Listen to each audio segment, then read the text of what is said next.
Voudrais-tu goûter à la beauté, la voir dans son immensité, devant elle s'agenouiller, devenir humble sans s'humilier, appartenir à la communauté de ceux qui aiment sans se soucier.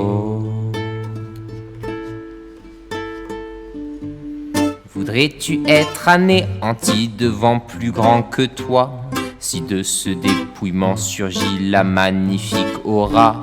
Renoncerais-tu à tout ce qui fait tes plaisirs pour la vue de ce sans quoi tu ne peux que souffrir?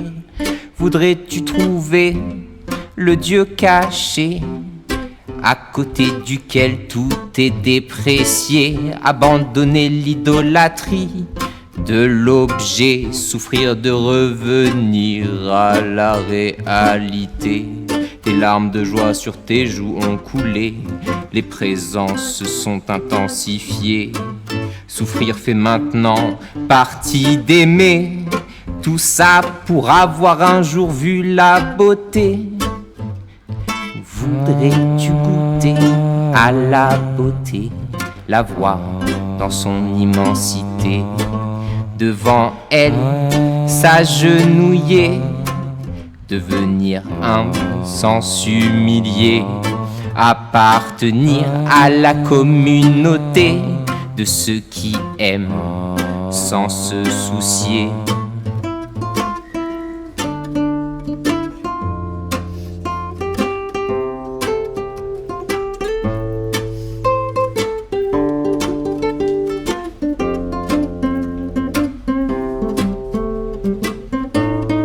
Il y a mille raisons de s'en détourner, sans cesse diverti, comment s'y consacrer, noyé dans la contingence, à la recherche de la convergence, quel que soit le prix, même la souffrance, pour retrouver l'union à l'existence. Tu ne me chercherais pas si tu ne m'avais trouvé, fait dire Pascal à Jésus sur sa croix ensanglantée, celui qui cherche là, déjà rencontré, assoiffé de s'en être délecté. Je parle pas de Jésus, mais de la beauté que lui-même avait adoptée. Voudrais-tu goûter à la beauté, la voir dans son immensité, devant elle s'agenouiller, devenir humble sans s'humilier, appartenir à la communauté de ceux qui aiment sans se soucier? De cette rencontre d'unité naît la fatale dualité. Une fois que la beauté nous a échappé, on comprend les actions des aveuglés. On perçoit la lumière là où elle s'est repliée. Tout est éphémère en mouvement unifié.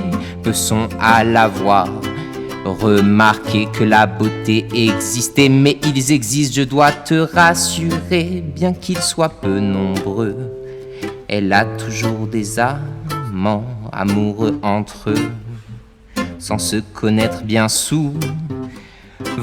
Ils sont heureux et le partagent abondamment. Ils ont fait le vœu d'exister consciemment.